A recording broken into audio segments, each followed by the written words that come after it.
Well, after the stock round, everybody's portfolios are mostly full. Basically, they've tapped out of money. See, what's kind of playing around with this is the Minnehaha here, the New York, New Haven, and Hartford, is it's in the yellow, so it doesn't count. So people can't really fill their portfolio as easily. Even our probable leader here, 1, 2, 3, 4, 5, 6, 7, 8, 9, 10. One more for that. But his problem is he doesn't want a second pen sitting after that guy and being in the lead. And that's what a few people are sitting on. Actually, he's, I think, the only person who's sitting on enough money and enough spaces. Over here, most of the other players are out of money, which is really kind of showing that he is indeed in the lead. If he has everything he wants, basically. Now, he could go and buy himself the Erie. That's a pretty bad opportunity. And the Pennsylvania is probably not a hell of a lot better. So basically, everything's sold out with the exception of these two rails. So we push them up. The pen somehow does not sell out. But everything else, people were interested in investing in at least holding one share, and the owner is interested in holding most of it. Otherwise, things might be split up, etc. So we'll see if this is going to go long. If the B&O can end this with the Erie for the Erie player, that's a big boon for him, because especially the big diesel over in Boston is not something he wants to see. And conceivably, the NYNH can break out too. It just doesn't have the cash to make this track lie, and it doesn't have any chance of that cash coming into it without swallowing. So it would have to be a pretty big payoff being apparent. Right now, it's just not there. Well, we pushed through that first operating round. We're into the second. Some decent profits being made. The 33 a round being kind of the standard for the NYNH. And I think the B&M as well, strangely enough. 8, 9, 17, 18, 19, 20, 21, 22, 28. Looks like that's only at 32 right now. But big money across the board in those two. But we got the B&O trying to connect up the Erie. The B&M got itself kind of screwed up by the Penn, actually. The Penn took the last straight track. The NYC then opened up a straight track so that there's a chance for that. But it's kind of a... You wonder... This happens to me a lot. Just my ability to... Oh, I need that here for this. Some of the games, and this is kind of an unrealistic factor of this, one of many actually. This design is not a simulation in any sense. But you run out of a particular type of tile, and it is a factor in the game. And in fact, it becomes playing in the game at sort of the highest levels where people are trying to eat up the tiles so you can't do what you want to do if you're an expanding power. Now,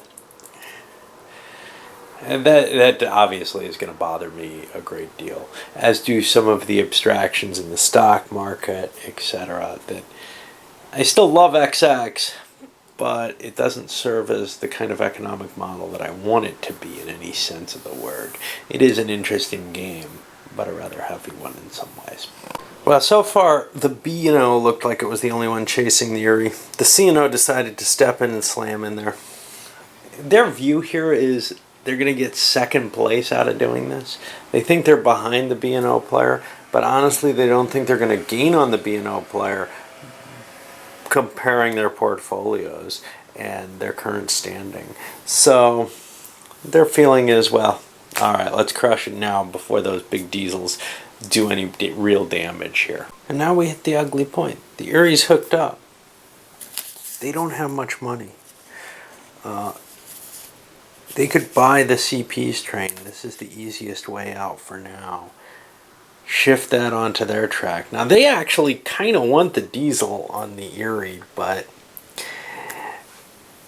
this is the only chance of survival as far as I can say, is purchasing that. And given that the people who have put us where we are want us to die because it helps their victory, we'd rather try to survive. It is possible a player can decide, I'm not gonna go through gymnastics. I will come in last in this game no matter what happens. So the hell with it, I'll just take it. And there's a lot of opportunity for that kind of king making in this game. That can be a flaw for some people. I can certainly see it if I was sitting there, not wanting to continue. Now, my morals would dictate, yeah, I got to try to do the best I can to survive by juggling things, and that's what I'm going to do here. But I can totally understand somebody not wanting to survive this and allowing the people who engineered his defeat to have their victory anyhow. And for the sake of finding out, luckily for everyone, the CP is the highest valued company still at 185 a share. So it's going to have to take care of what it's going to do. And we'll see if we survive this. Chances are pretty good, I think. Well, that's a survival, and it was a heavy hit. The extra $1,000 in here might mean that the game actually lasts longer than it would otherwise. Unlikely. It doesn't look like it was going to break at the end of this set of operating rounds or in the next stock round. And it probably will no matter what in the next one. One hopes. This will be very, very painful for the B&O player to have forced this sale. He would have rather not have forced it and let this guy get by with his CPs, holding a decent position in the game, rather than extend the game any longer than it already is going to be. He's very worried about his position here. We're seeing the B&M beginning to rock here. It hit $39 a share, cutting from basically over here up through up to here. The pen's been trying to figure out a way to break it through. There's some bad track lays that happened, which is kind of preventing the easy slip back in down from this direction. There are other possibilities coming this way. The pen's got a pile of money right now, so they could blast through one of the, well, not there, but blast through the Sucky Valley space, or through this space, whichever. This one is more attractive though, even though it can be dotted out. The only real dotting fears here, the NYC's got dots, and it can close down the B&M route if it's got cash, and it looks like it does. The other fear is, of course, the Erie and, well, maybe the CP, but they don't have any money, so they have no real chance of it. We'll see if the NYC can shut down the B&M's job somehow.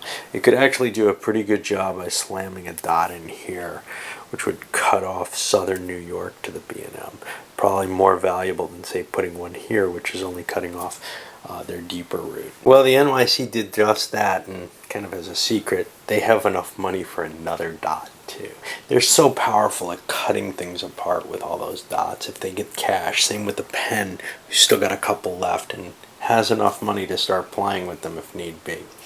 But it's only really the diesel routes that need to be slashed to that extent. Some of these other routes, yeah, they can be pretty valuable if strategic dot placement can be of value, but the pen can't really do much to hurt anyone. It can hurt the Erie down here, which it may well want to do. And here's why. Of course, it also wants to help the B&M, maybe even more. And putting a dot here cuts the B&M. But here's the problem with the Erie. This guy's all proud of himself. He's making some good money now with the Erie. I think running down this way. 1, 2, 3, 4, 5. Almost got his trains hooked up and everything. But it's not time to celebrate. You see, there's a problem. The Erie's in the orange. And there's a bunch of shares of it at this cheap value and more here. Well, when it's in the orange, it means that someone... well, no, that's not a problem. It's not in the brown.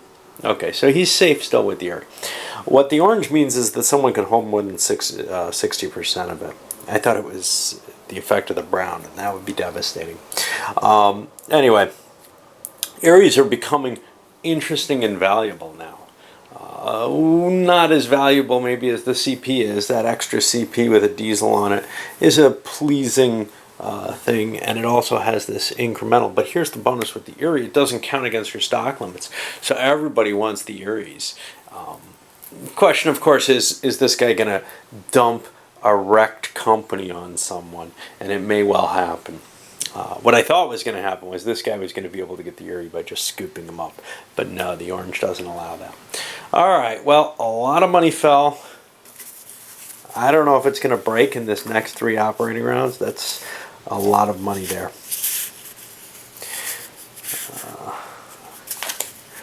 Run quick through the stock round and then zip this one up. Well, the first thing that happened is everybody scooped up a share of Erie who could out of the cheap ones. And one thing about this game is that it's sort of a game of perceptions, in the sense that if somebody buys something, that leads your attention to it, and you say, even if there's no discussion or anything, hey, that's making this much, it's good, whatever. That draws your attention to it, and you look at it critically and say, whoa, why is he buying that? Is it worth it? Should I be buying that? So even if you haven't looked at all the stocks, your attention's drawn to the ones that other people are buying to make sure that you're not losing out on some deal. So sometimes you may assess something as being worthwhile. Now, in this case, the Erie is clearly worthwhile because it's holding a space in your portfolio that you can't otherwise fill. We also saw somebody drop, the first guy, drop a B&O, which is tempting to everyone else. He dropped it to drop the price, hurt this guy, and he needed more space because he was holding the NYNHs, which had been in the yellow before, and actually was over his limit, the only person over his limit. Now the big question, as we're seeing most of the stocks falling, and this guy actually is at his limit now, is whether Eries are worth buying at the inflated $90 par price. You're immediately losing $50, but don't worry about that. What you're really losing is where it's going to be, say here or here, which means you're losing about $35. Is it going to make that in 3 runs? And the answer is yes, I believe so. It's going to be pretty hard for it not to. It makes 13 a run, even if it gets cut off here, and it's probably going to expand somewhere else or be able to run down here. So we're going to buy an Erie at the $90. It's not really worth it if you have slots left, because you're losing opportunities to buy more valuable things, perhaps. And now things seem to have hit an equilibrium. All the Erie shares sold out because that filled people up. This guy doesn't have any more cash. He passes. Over here, nothing he wants to do, pass. Same here, pass. But this guy says, no, I want the pen to rise. So what he's going to do is he's going to slap a New York Central down and buy a pen for the difference. And we're going to see some sort of readjustment of the portfolios, because maybe an NYC is worth more to someone than something else that they're holding. Now, that NYC out there was really dangerous, because that could have changed who owned the NYC and changed this whole structuring over here. Luckily for the guy who owns the NYC, and he gets an extra share off this because he holds a certificate that's worth 2 shares. That would have transferred to this guy. Now, he would have had to sell a stock to pick up the NYC stock and then make the transfer. So he might not have gained anything because the stock he sold might be sitting out here. But it would give him control of the NYC, which might be of some value. Not much at this stage in the game. But this guy decided to slap a B&M down. And the reason for that is he decreased the value of everyone's B&M holdings, which is kind of dicky. But he also is going to get a rise on his NYC holdings. And he sees that as split up enough that he actually has a pretty good holding compared to other people. So he's gaining with that second share. So he's gaining something, he thinks, on everyone by doing this, except for the 2 people who are heaviest on this. And one of them he's denying the presidency to, which is kind of cool. And as something of a follow-through on this guy, he dumps a pen to pick up a B&M, hurting the guy with all the pen stocks Why would he do this? Well, the B&M is going to produce a little bit more money than the pen, significantly more. He could have done the same with the C&O, and that was really his choice, which one to dump, the pen or the C&O, which would cost people money, but the thing is the C&O produces more money along this track. Of course, he would be hurting a leading player or leading players more by doing the C&O one. So it's kind of a tough choice, and we'll see how this all works out. Because I think the B&M got shut down so badly that these guys still have a lock on the game, even though they weren't able to end the game. Well, I guess I ran around with a pass with kind of the feeling of we could slap these around all day, but for me, I'm going to start forgetting what stocks there are. So essentially everything is going to go up in value except the pen, and of course the ones that are stock. And we'll be hitting 3 more operating rounds. Those are guaranteed unless somebody manages to go bankrupt somehow. What might be happening is there might be 3 more after that. I did a quick calculation on the amount of money in here. There's enough in here that there's a chance it'll go another set of operating rounds, but I think it's kind of slender. I could, I did a rough estimate essentially, and it doesn't look too likely. All right, up this one goes.